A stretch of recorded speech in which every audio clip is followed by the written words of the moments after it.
guys, today we're going to be harvesting sunflower seeds.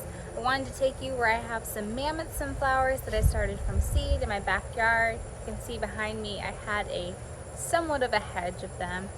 The blooms didn't actually last as long as I thought they were going to last, but now it's time to harvest the seeds, and so I figured I'd take you along on that process with me.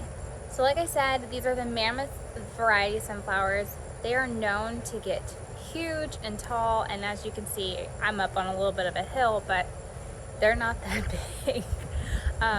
The heads of the sunflowers are supposed to be like 8 to 10 to 12 inches wide, and mine, my largest one, I think is like 6 inches. So these are a little bit smaller than I was hoping for, but it's okay. There's still time to plant some more. These ones I did start from seed, and I think that stunted their growth actually. So I'm hoping when I sow a second round of these directly into the ground that I'll actually have some large sunflowers.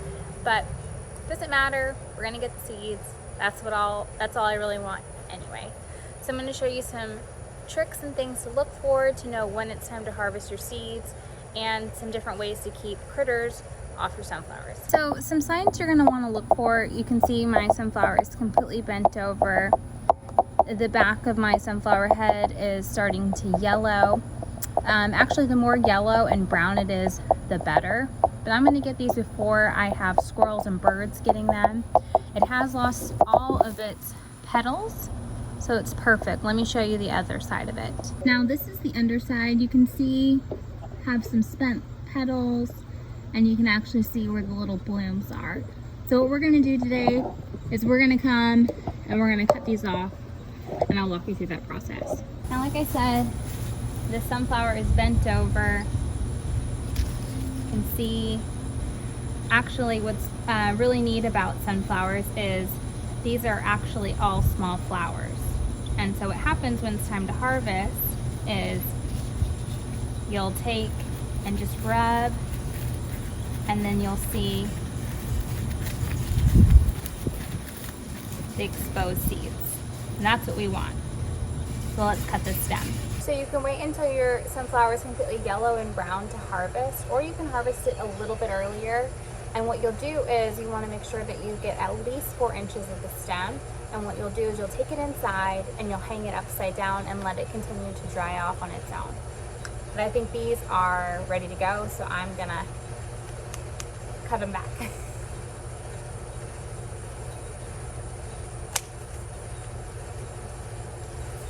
And that's it. Isn't this so fun though?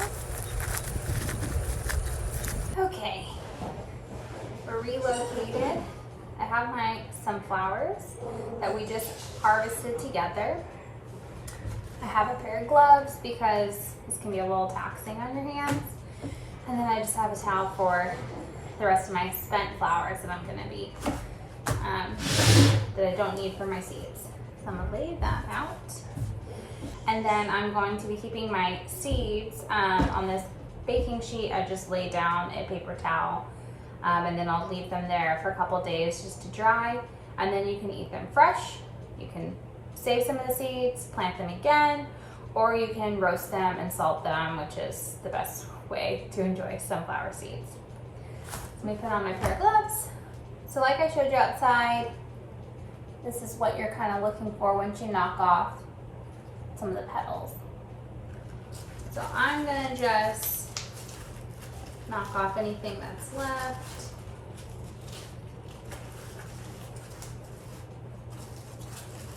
And then I'm gonna crack that open.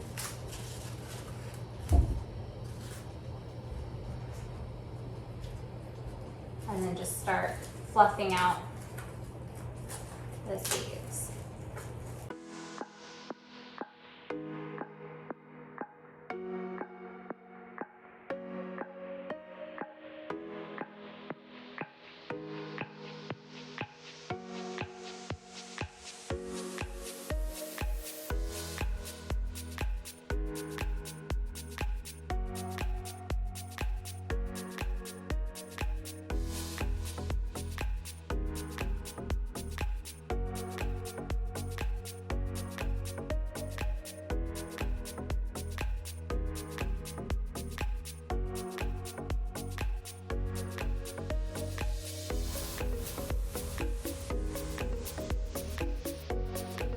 Isn't that crazy? We planted one sunflower seed and we got all of these. So I'm gonna go ahead and shell the rest of my flowers, and then I'm gonna let them sit for a couple days like I said, and then I'm gonna roast them and salt them. And that's it, and then I'm gonna go and probably sow a second round of sunflowers because it's way too easy. So I hope you found this video helpful, and I will see you in the next one. Bye. Thanks for hanging out with me, guys. I'll plant with you later.